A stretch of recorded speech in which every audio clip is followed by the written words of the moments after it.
Hello, welcome you all to today's lecture and today we are going to deal with moment of inertia. Moment of inertia यानी inertia का turning effect. तो अगर मान लीजिए हमारे पास एक एक्सिस है, इसके चारों तरफ एक बॉडी घूम रही है, चारों तरफ घूम रही है, इसका मास है m और एक्सिस से डिस्टेंस है r. तो जो इसका टर्निंग इफेक्ट होगा वो मास और डिस्टेंस दोनों पे डिपेंड करेगा. This is basically the product of mass of the body and square of distance from the axis of rotation. अलग अलग बॉडीज का मोमेंट ऑफ इनर्शिया कितना है, अलग अलग एक्सिस के अबाउट कितना है, कैसे हम इसको कैलकुलेट करते हैं, इन सब की बेसिक्स आज हम स्टडी करने जा रहे हैं. तो ध्यान से अपने नोट्स पे फोकस करेंगे. तो देखते हैं, जरा यहाँ पर देखिए. मान लीजिए एक्सिस ऑफ रोटेशन है, this is axis of rotation. इस एक्सिस के अबाउट बॉडी रोटेट कर रही है और angular velocity is omega. Clear. यहाँ पर एक मास है, let it be small m, और एक्सिस से इसका परपेंडिकुलर डिस्टेंस है स्मॉल r. स्मॉल r के परपेंडिकुलर डिस्टेंस, ध्यान देना, perpendicular distance from the axis of rotation. तो ऐसी कंडीशन में जो मोमेंट ऑफ इनर्शिया होगा, आई से डिनोट कर रहे हैं, that is the product of mass and perpendicular distance का स्क्वायर. कौन सा डिस्टेंस? Perpendicular distance. क्लियर. तो basically I can define it as the turning effect of a body due to inertia, and numerically it is equal to mass into distance का square. तो obviously unit हो गई kg into metre square. Clear. kg into metre square और dimensions ml2. It's very simple. तो अब एक body का mass है m, डिस्टेंस है परपेंडिकुलर r, तो मोमेंट ऑफ इनर्शिया बन गया मेरा m r स्क्वायर. लेकिन अब यहाँ पर कई सारी बातें आती हैं. बेसिक फॉर्मूला तो बहुत सिंपल सा है. अगर मान लीजिए एक्सिस में शिफ्ट कर दूं, इसकी जगह एक्सिस यहां पर कर दूं, तो क्या होगा? डिस्टेंस चेंज हो जाएगा, तो मोमेंट ऑफ इनर्शिया अलग हो जाएगा. अलग अलग एक्सिस के अबाउट बॉडी का मोमेंट ऑफ इनर्शिया अलग अलग होता है. दूसरी बात, अगर बॉडी में बहुत सारे मास पार्टिकल्स हैं, I think it is a collection of masses. If the body is collection of masses m1 m2 m3 and so on mn, there are n number of masses, any number of masses they are forming the body. Clear. और सबके perpendicular distance मालूम है मुझे, r1, दूसरे का r2, तीसरे का r3, perpendicular distance ध्यान दीजिएगा, एंड लास्ट nth का rn. तो ऐसी कंडीशन में सबका मोमेंट ऑफ इनर्शिया निकाल के ऐड कर दीजिए, टोटल मोमेंट ऑफ इनर्शिया आ जाएगा. ये एक स्केलर क्वांटिटी है, तो आपको सिंपली ऐड करना है. क्लियर. तो system of n mass particles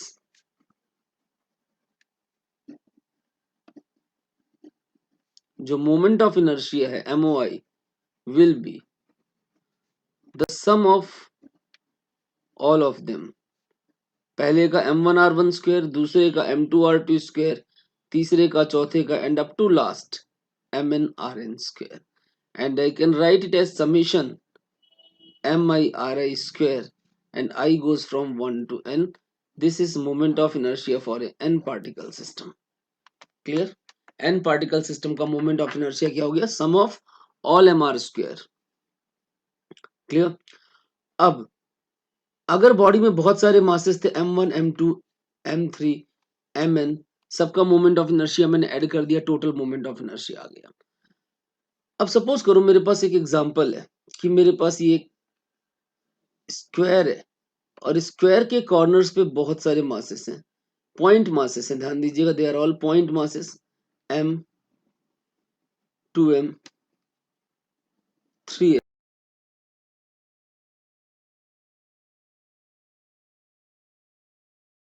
moment of inertia निकालना है, तो सबसे पहला क्वेश्चन आता है किस एक्सिस के about. Remember, I am talking about point masses presently. Clear. This is. तो सबसे पहले इसके नाम रख लेते हैं हम ABCD. तो मेरा फर्स्ट पार्ट है find moment of inertia about AB. AB axis अगर है, इसके अबाउट मोमेंट ऑफ इनर्शिया निकालिए. तो IAB कितना है?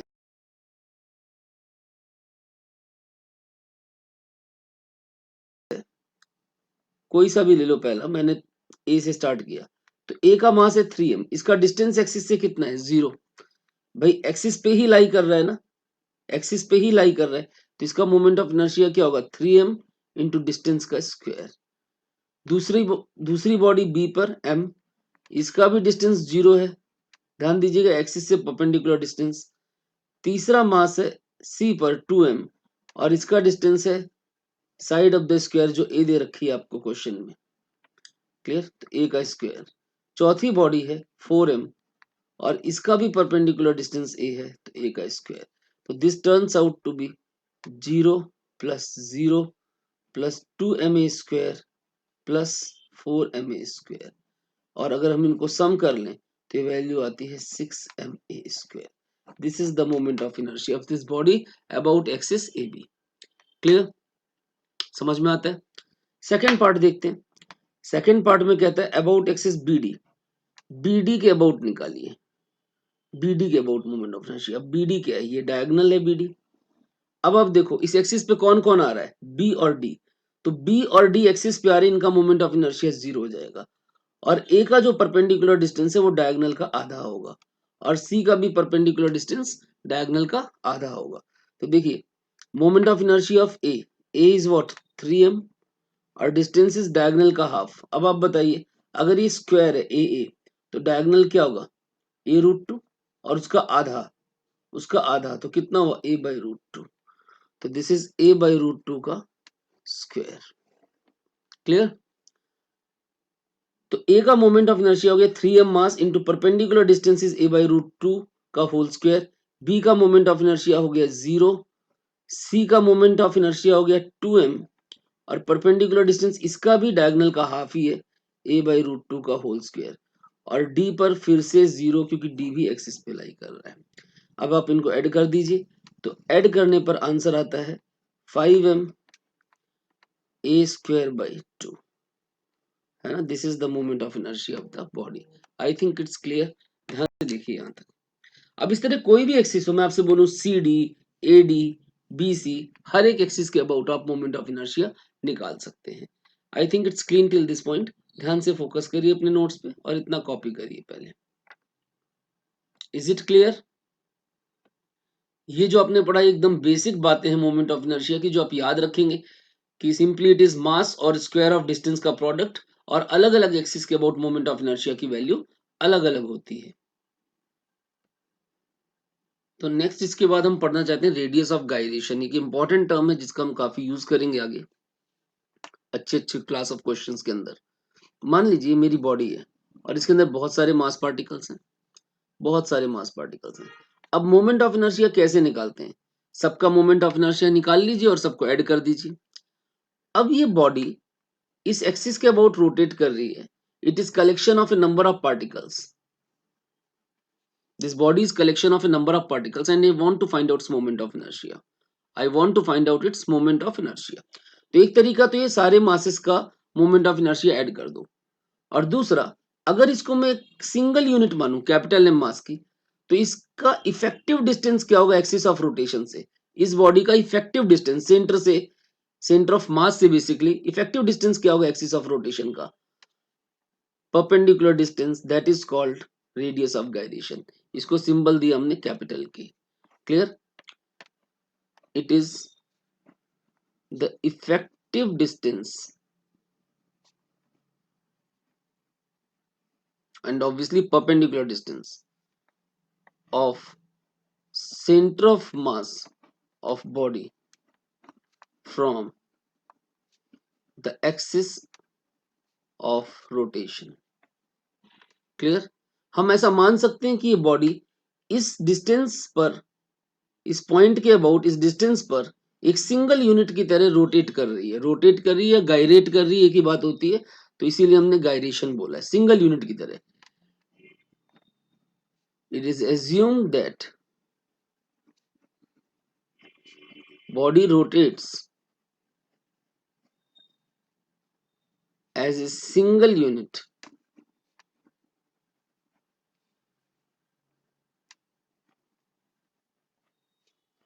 about the axis at this distance. कौन सा डिस्टेंस के, और न्यूमेरिकली जितने भी मास पार्टिकल्स हैं उन सब की आरएमएस वैल्यू के बराबर होती है ये। तो it is numerically equal to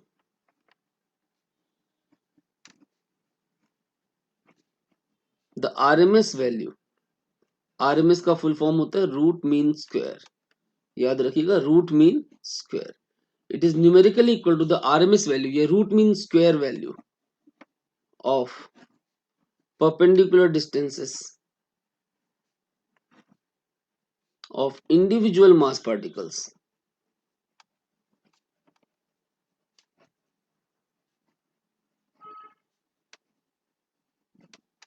about that axis। Clear? मतलब अगर पहला बॉडी है, इसका मास है m1 और इसका डिस्टेंस है r1, दूसरे का मास है m2, इसका डिस्टेंस है r2, परपेंडिकुलर डिस्टेंसेस, तीसरे का मास है m3, इसका डिस्टेंस है r3 and so on, mn, इसका डिस्टेंस है rn। तो रूल ये कहता है कि जो रेडियस ऑफ गायरेशन इन सारे डिस्टेंसेस के स्क्वायर्स के मीन के रूट के बराबर होगा। मतलब सबके स्क्वायर्स को ऐड कर दो, उनका मीन निकाल लो, मीन जानते हैं ना, सम अपॉन में नंबर, और उसका रूट कर दो। This is the effective value of radius of gyration for an particle system. हम चाहें तो हम इसको प्रूव भी कर सकते हैं। I want to verify it, proof. अब देखिए, इस बॉडी का मोमेंट ऑफ इनर्शिया अगर मैं निकालूं तो simply that is total mass of the body into effective distance का स्क्वायर। एक फार्मूला तो ये रेडियस ऑफ गायरेशन से आया। दूसरा फार्मूला, जितने भी पार्टिकल से ये बॉडी बनी है सबके मोमेंट ऑफ इनर्शियाज को ऐड कर दीजिए अप टू लास्ट। अब मैं मान के चलता हूं ये छोटे छोटे पार्टिकल्स बराबर साइज के हैं, तो ऐसी कंडीशन में टोटल मास जो होगा वो number of particles into mass of one particle के बराबर हो जाएगा। भाई सारे मास इसको जोड़ दो, m1 plus m2 plus m3। अगर 3 है तो क्या हुआ, m 3m, 5 है तो 5m, 10 है तो 10m, n पार्टिकल्स हैं तो nm। तो आई कैन से यहाँ पे अगर सारे मासेस बराबर है तो m कॉमन आ गया, ये हो गया r1 square plus r2 square up to rn square. Clear? ये आ गई मेरी सेकंड इक्वेशन। अब मैं दोनों को कंपेयर करता हूं, compare equation number 1 and equation number 2। Clear? Equation number 1 and equation number 2। तो कैपिटल M के square is small m r1 square plus r2 square up to rn square, and capital M is what, number of particles into mass of one particle.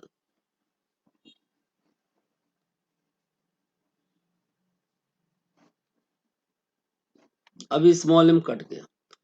Clear है? अब आप देखिए के square कितना आ गया, के स्क्वायर आ गया r1 square plus r2 square plus rn square upon में नंबर ऑफ पार्टिकल्स, के स्क्वायर। अब स्क्वायर यहां से हटाऊंगा तो यहाँ क्या लग जाएगा, root, and I get this result. Yes और नो? मतलब रेडियस ऑफ गायरेशन क्या है, अलग अलग पार्टिकल्स के परपेंडिकुलर डिस्टेंसेस की आरएमएस वैल्यू, आरएमएस यानी रूट मीन स्क्वायर वैल्यू के बराबर है। इसको नोट करिए यहां तक। I think it's clear. Next, I want to know the moment of inertia of different objects about centroidal axis। तो पहली बात तो मैं आपको कुछ सिखाना चाहता हूँ कि कुछ बातें आप याद रखिए पहले, बाद में हम डिराइव करते रहेंगे। जैसे मैं रॉड की बात करता हूँ, तो रॉड का जो मोमेंट ऑफ इनर्शिया, अगर थिन रॉड है मेरे पास, तो इस रॉड का moment of inertia centroidal axis यानी जो सेंटर ऑफ मास से पास करे, क्लियर, इसके अबाउट मोमेंट ऑफ इनर्शिया होता है 1/12 m इंटू एल स्क्वायर, जहां m रॉड का मास है और l इसकी लेंथ है। 1/12 ml स्क्वायर, ये हम कैलकुलेट भी करेंगे आगे, भी मैं कुछ बातें बता रहा हूँ वो याद रखिए। क्लियर? अभी मैं सिर्फ सेंट्रोइडल एक्सिस की बात कर रहा हूँ, अलग अलग एक्सिस के अबाउट वैल्यूज अलग अलग आएंगी। क्लियर? इसके बाद अगर मैं आपसे रिंग की बात करता हूँ, रिंग, रिंग आपको पता है सरकमफ्रेंस में सारा मास, और इस एक्सिस के अबाउट इसका moment of inertia simply M R square होता है। कितना होता है? M R square. या फिर हमारे पास हॉलो सिलेंडर हो, ध्यान दीजिएगा, कौन सा सिलेंडर? हॉलो सिलेंडर, इसको हम हुप भी बोलते हैं। क्लियर? तो हॉलो सिलेंडर का भी मोमेंट ऑफ इनर्शिया, जो हॉलो सिलेंडर है मेरा, इसका भी मोमेंट ऑफ इनर्शिया सेम है एम आर स्क्वायर। क्लियर? चौथा है मेरे पास डिस्क। ये आपको याद रखने, न्यूमेरिकल्स में बहुत यूज होंगे, ध्यान रखिएगा। डिस्क, डिस्क में मास कहाँ पर है? पूरे एरिया में। ध्यान देना, रिंग में मास सरकमफ्रेंस में, ये अंदर से खोखली है। डिस्क में मास पूरे एरिया पे है। तो इसका मोमेंट ऑफ इनर्शिया होता है हाफ एम आर स्क्वायर। कितना होता है? Half M R square. Clear? और जो सॉलिड सिलेंडर होता है, कौन सा सिलेंडर? सॉलिड सिलेंडर, जो भरा हुआ है अंदर से, इसका भी मोमेंट ऑफ इनर्शिया सेम है हाफ एम आर स्क्वायर। मैं पेयर ऐसे कर रहा हूं, रिंग और हॉलो सिलेंडर सेम है, डिस्क और सॉलिड सिलेंडर सेम है। Clear? That is half M R square for both about centroidal axis, axis passing through centre of mass. अगर मैं आपसे बोलता हूं हॉलो स्फीयर, हॉलो स्फीयर या शेल, तो इसका मोमेंट ऑफ इनर्शिया होता है 2/3 एम आर स्क्वायर। और अगर मैं आपसे बोलूं solid cylinder, solid sphere, cylinder तो हो गया, सॉलिड स्फीयर, तो याद रखिएगा that is 2/5 M R square. यहाँ पर 2/3 हॉलो में और सॉलिड में 2/5 एम आर स्क्वायर। अब ये वैल्यूज मैंने बताई, इससे मैं कुछ नई बातें आपको कैलकुलेट करके दिखाता हूँ। ये बातें आपको याद रखनी है और इनको हम प्रूव भी करेंगे एज पर और सिलेबस। अब ध्यान से देखिए, अगर मुझसे कोई बोले भाई इसका रेडियस ऑफ गायरेशन कितना है, पहले रॉड की बात करता हूं मैं। I want to find out the radius of gyration of rod. Clear? पहले रॉड का, फिर दूसरा रिंग का, तीसरा हॉलो सिलेंडर यानी हुप का, चौथा डिस्क का, पांचवा सॉलिड सिलेंडर, छठा हॉलो स्फीयर, शेल बोल दो, और सातवां सॉलिड स्फीयर। इनके रेडियस ऑफ गायरेशन निकालने हैं मुझे। क्लियर? क्वेश्चन आता है calculate their radius of gyration, मान लीजिए। तो अब ये पेयर जो किए एक ही है, इनके रिजल्ट सेम है। इन किसके किसके? रिंग के और हॉलो सिलेंडर के। क्लियर? बेसिकली अगर मैं आपको बताना चाहूँ और आप समझना चाहें, तो एक रिंग है, देखिए ध्यान से देखिए, तो इस तरह की बहुत सारी रिंग्स को अगर मैं कंपाइल कर दूं, तो ring ring ring ring ring ring क्या बन जाएगा? Hollow cylinder. और अगर डिस्क है, तो डिस्क डिस्क, एक डिस्क के नीचे दूसरी डिस्क रखते रखते क्या बन जाएगा? Solid cylinder. तो आपने अगर एक रिंग ली, दूसरी रिंग, तीसरी रिंग, चौथी रिंग, तो रिंग रिंग क्या बन जाएगा? Hollow cylinder. और अगर डिस्क, फिर दूसरी डिस्क, फिर डिस्क, फिर डिस्क, तो क्या बन जाएगा? Solid cylinder. इसीलिए इनके सिमेट्री है इनके अंदर। अब रेडियस ऑफ गायरेशन क्या था? एम के स्क्वायर फॉर्मूला था हमारे पास मोमेंट ऑफ इनर्शिया का। अब इसे मैं रॉड की बात करता हूं, तो रॉड का मोमेंट ऑफ इनर्शिया है 1/12 ml स्क्वायर। क्लियर? और रेडियस ऑफ गायरेशन के फॉर्म में it is M K square. तो यहाँ पर के कितना हो गया? के हो गया L/√12। mm कट गया, देखिए के स्क्वायर इज L²/12, रूट करिए L/√12, that is L/2√3। This is radius of gyration of rod. Ring या हुप में M R square and that is M K square. यानी बड़ा बढ़िया रिजल्ट आया। के कितना है? सिंपली आर के बराबर। के कितना आ रहा है? सिंपली आर के बराबर। यहाँ पर रेडियस ऑफ गायरेशन जो है वो आर के बराबर है। रॉड में रेडियस ऑफ गायरेशन L/2√3 है। डिस्क में बताइए क्या होगा? कितना है moment of inertia? Half M R square. और रेडियस ऑफ गायरेशन के टर्म्स में एम के स्क्वायर। एम गया, के की वैल्यू क्या आ गई? R/√2। तो radius of gyration of a disc या फिर solid cylinder, that is R/√2। Clear? तो सिंपली हम निकाल सकते हैं और याद भी रख सकते हैं। Hollow sphere, M R square is moment of inertia 2/3 में, 2/3 M R square and that is M K square. तो के कितना आ गया? क्या आ गया? R√2/3। क्लियर? R√2/3। और सॉलिड स्फीयर के अंदर आपके पास 2/5 mr square should be equal to M K square. तो के की वैल्यू क्या आ गई, r इंटू √2/5। समझ में आ रही बात? तो this is how we find out the value of radius of gyration of different objects. और बाकी पहले बताइए यहां तक समझ में आया आपको? ध्यान से देखिए इसको। और बाकी एक सिंपल सी बात है कि radius of gyration is simply r into √of coefficient. जैसे रॉड में 1/12 का रूट, सॉलिड स्फीयर में 2/5 का रूट r के साथ, हॉलो स्फीयर में 2/3 का रूट, रिंग में 1 का रूट, डिस्क में 1/2 का रूट एंड सो ऑन। है ना, बड़ा आसान सा है, ध्यान से देखिए इसको और नोट करिए। क्लियर है यहाँ तक?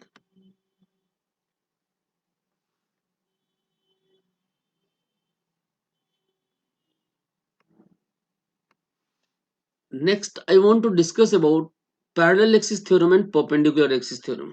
मान लीजिए मेरे पास एक बॉडी है, सेंटर ऑफ मास के अबाउट ये एक्सिस है, this is axis passing through centre of मास। आपको इसके अबाउट इसका मोमेंट ऑफ इनर्शिया मालूम है और आपको इसके पैरेलल किसी दूसरी एक्सिस का मोमेंट ऑफ इनर्शिया पता करना है।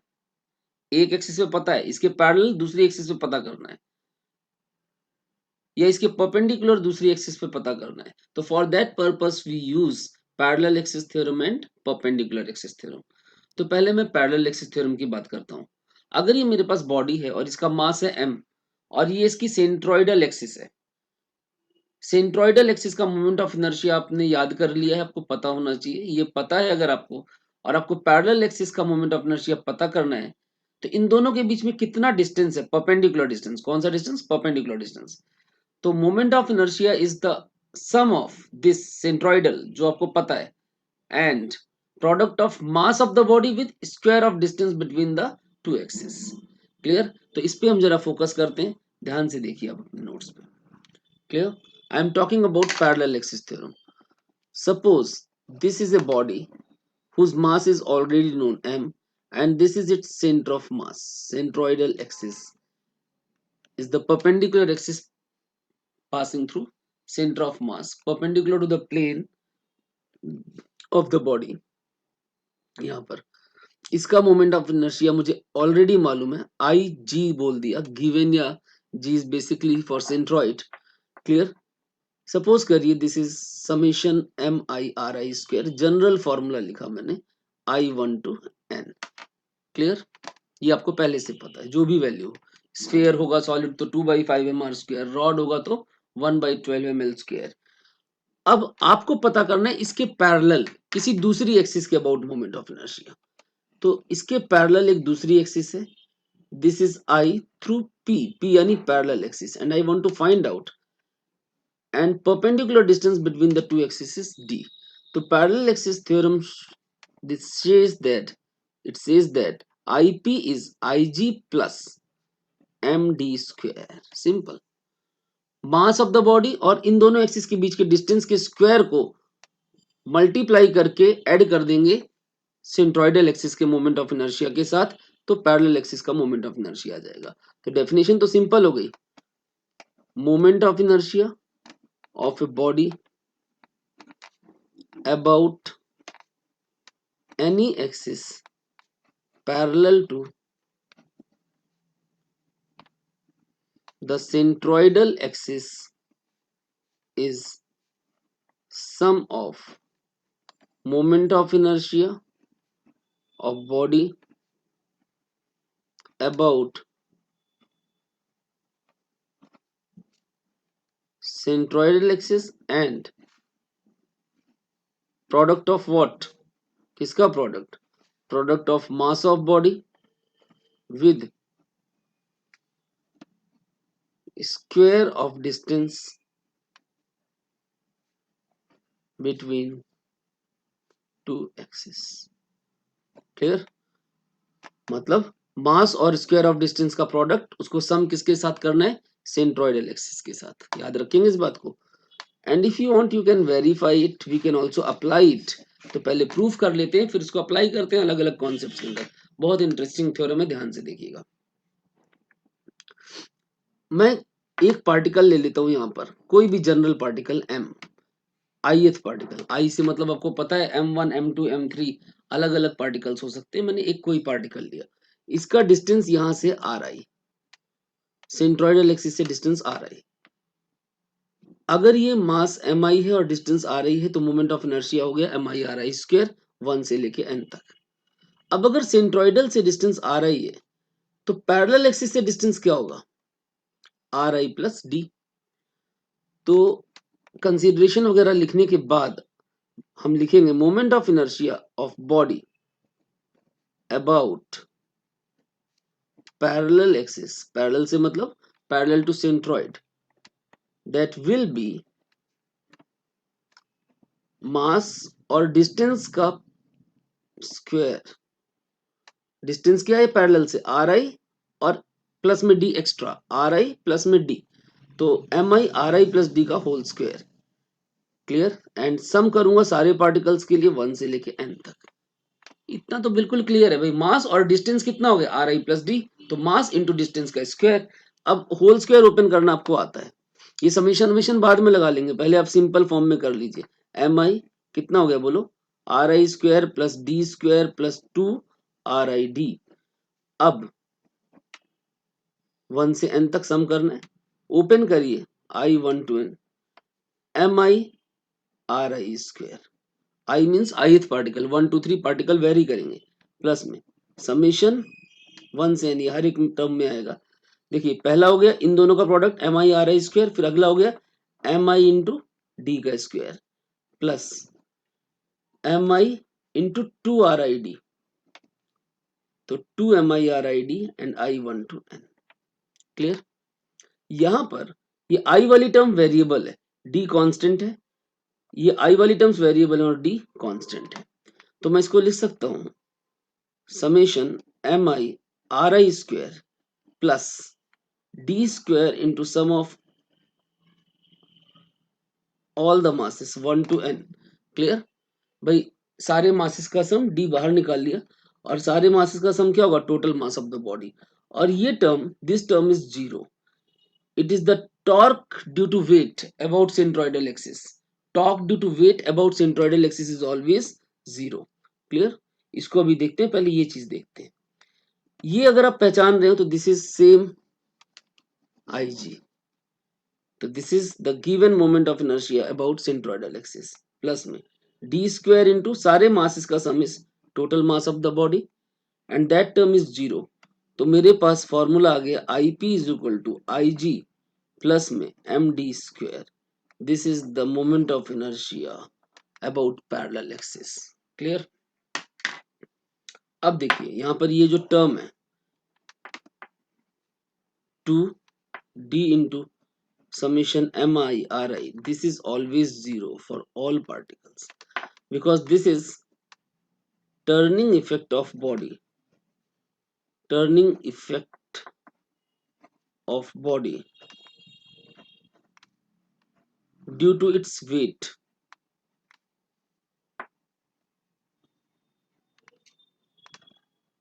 about centroidal axis, turning effect of a body due to its weight about centroidal axis, and that is always zero. Torque due to gravity, I can say this is always zero। क्या चीज है ये, this is torque यानी turning effect due to gravity। Clear? समझ में आ रही बात? ये चीज थोड़ा और समझाता हूं। जैसे कोई भी बॉडी है, अगर मैं कहूं इसके वेट के अबाउट इसमें टर्निंग इफेक्ट कितना है, तो वेट के कारण सेंटर ऑफ मास पे टर्निंग इफेक्ट हमेशा जीरो होता है। क्यों? क्योंकि एक्सिस भी सेंट्रोइड से पास हो रही है, वेट भी सेंट्रोइड से पास हो रहा है, दोनों के बीच में परपेंडिकुलर डिस्टेंस नहीं है। क्लियर? आपको मैं और समझाने की कोशिश करता हूँ, ध्यान से सुनिए मेरी बात को। जैसे मान लीजिए मेरे पास एक बॉडी है, अब ये इसका सेंटर ऑफ मास है, सेंटर ऑफ मास के अबाउट ये बॉडी बैलेंस हो जाएगी। टर्निंग इफेक्ट कितना होगा सेंटर ऑफ मास के अबाउट, सेंटर ऑफ मास के अबाउट इस पे कोई टर्निंग इफेक्ट नहीं है। अगर मैं बॉडी को कहीं और, एक्सिस को कहीं और रखूं तो वेट के कारण झुक जाएगी, बट अगर सेंटर पे रखूं, बट एक्सिस को सेंटर पे रखूं, तो वेट के कारण टर्निंग इफेक्ट जीरो होता है about centroidal axis, is giving the turning effect due to weight, and that always turns out to be 0. So I think it's clear, and remember it, ये बात याद रखेंगे कि दिस इज 0, तो moment of inertia is simply I G plus में M D square. इतना note करिए, फिर हम आगे बात करते हैं।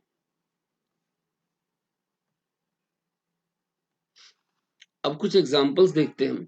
जैसे सपोज करो मेरे को एक हॉलो स्फीयर दिया हुआ है, दिस इज ए शेल, और मुझे इसका मोमेंट ऑफ इनर्शिया बता रखा है सेंट्रोइडल एक्सिस के about 2/3 mr square।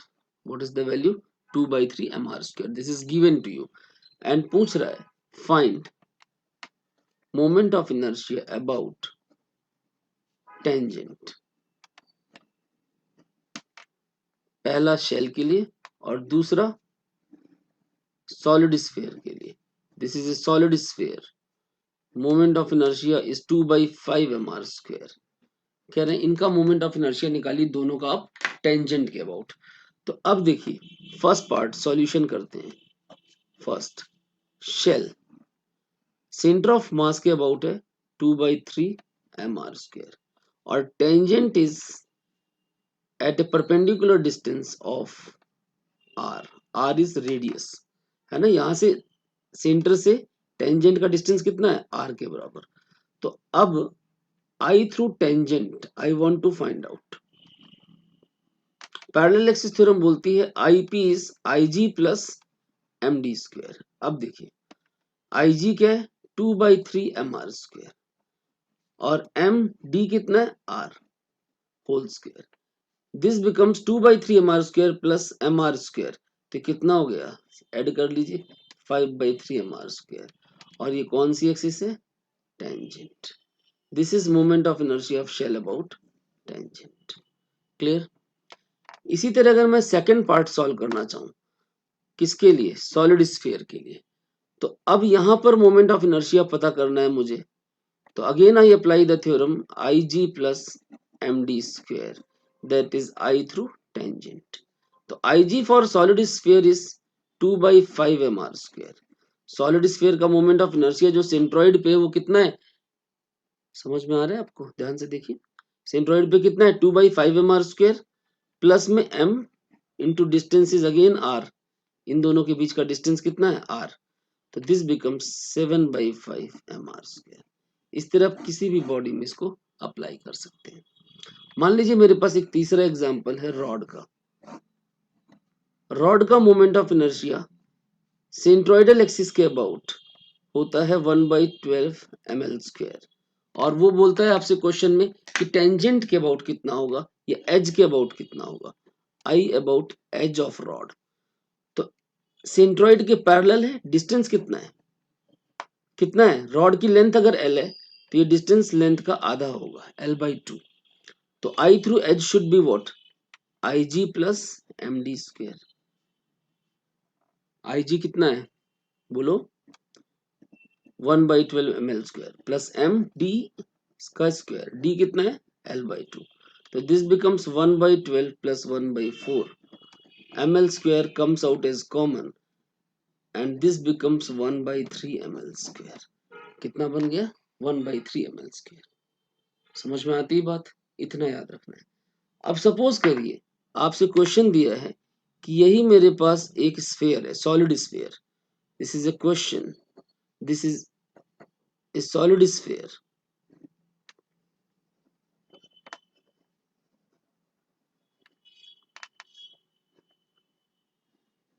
This is tangent and this is centroidal.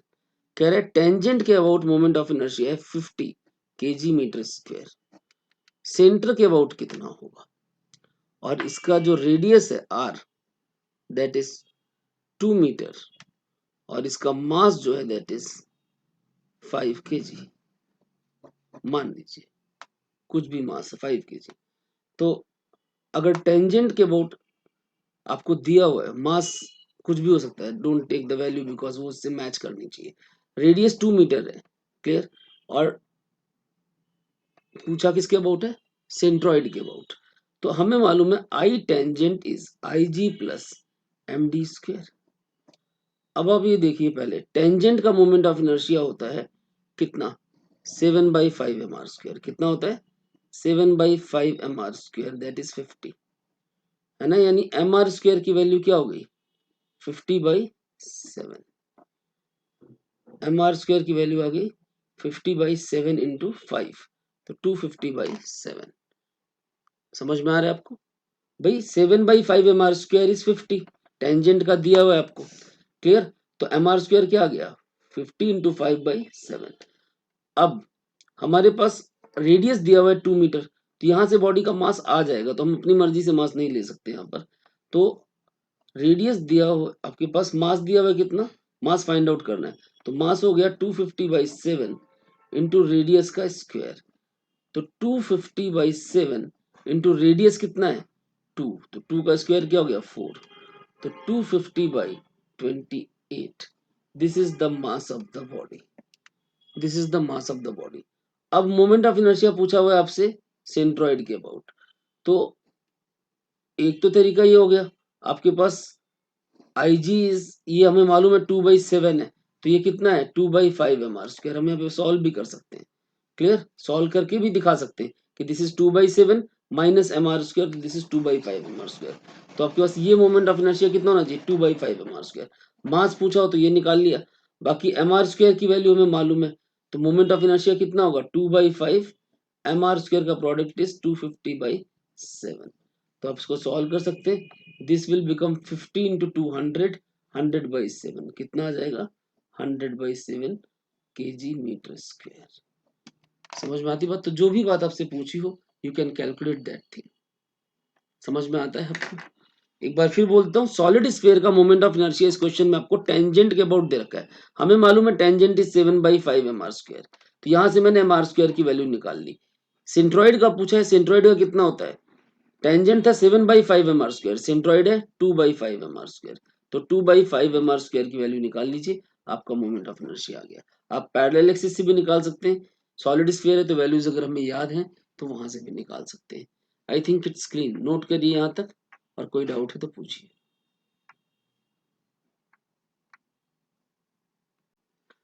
तो next we are going to discuss about perpendicular axis theorem. Perpendicular axis theorem, अगर मेरे पास एक बॉडी है और ये बॉडी एक्स वाई प्लेन पे है, कौन से प्लेन पे, एक्स वाई पे, आपको इसके परपेंडिकुलर एक्सिस जेड पे मोमेंट ऑफ इनर्शिया चाहिए। एक्स वाई प्लेन पे बॉडी है, तो जो इसके परपेंडिकुलर एक्सिस है जेड, जेड पे जो मोमेंट ऑफ इनर्शिया होगा वो एक्स और वाई दोनों के मोमेंट ऑफ इनर्शिया के सम के बराबर होगा। We call it perpendicular axis theorem. मतलब for a body lying on xy plane, moment of inertia about z axis will be the sum of moment of inertia about x axis and about y axis। ये बात आपको ध्यान रखनी, इसको हम बोलते हैं परपेंडिकुलर एक्सिस थ्योरम। थोड़ा फोकस करते हैं, क्लियर? परपेंडिकुलर एक्सिस थ्योरम, मान लेते हैं बॉडी हमारी, ये इसका सेंटर ऑफ मास है, this body is on X Y plane, this is X axis, this is Y axis and this is Z axis. अगर एक्स वाई प्लेन पे body तो जेड ऑब्वियसली परपेंडिकुलर होगी। तो rule कहता है अगर body जिस भी प्लेन पे है तो परपेंडिकुलर एक्सिस पे जो मोमेंट ऑफ इनर्शिया है वो इन दोनों एक्सिस के सम के बराबर होगा जो बॉडी को कंटेन कर रही है। Moment of inertia of a body about any axis perpendicular to plane of body is equal to the sum of moment of inertia of body about the axis that contain the body। Clear? जो axis body को contain करेगी उन दोनों के sum के बराबर होगा perpendicular axis का मोमेंट ऑफ इनर्शिया। सिंपल भाषा में, सिंपल लैंग्वेज में, for a body lying on X Y plane, moment of inertia about perpendicular यानी यहां पर होगी z axis will be sum of moment of inertia of the body about x axis and about y axis। Clear? मतलब x के about और y के about दोनों को सम कर दो तो z का मोमेंट ऑफ इनर्शिया आ जाएगा। This is called perpendicular axis theorem और इसको हमें अप्लाई भी करना है और इसका प्रूफ भी करना है। तो अब हम सबसे पहले इसका प्रूफ देखते हैं। क्लियर? मान लेते हैं हमारे पास यहाँ पर कोई मास पार्टिकल है आई एथ एम आई, एक्सिस से जेड एक्सिस से इसका परपेंडिकुलर डिस्टेंस है आर आई। अब इस पार्टिकल के कोऑर्डिनेट्स अगर एक्स वाई हैं तो आपको पता है यहाँ पर जो एक्स एक्सिस से डिस्टेंस होगा वो वाई कोऑर्डिनेट के बराबर है और वाई एक्सिस से जो डिस्टेंस है वो एक्स कोऑर्डिनेट के बराबर है। फिर से देखिए यहाँ पर ये आपकी जेड एक्सिस है, ये एक्स वाई एक्सिस है, यहाँ पर मास है, this is X axis, this distance is X I, this is Y axis, this distance is Y I. ये वाई आई, ये भी वाई आई, ये एक्स आई, ये भी एक्स आई और यहाँ से परपेंडिकुलर डिस्टेंस आर आई। और according to Pythagoras theorem R square is X square plus Y square for any particle, ith particle. कौन सी थ्योरम है ये? Pythagoras theorem. इतनी बात हमें पता है।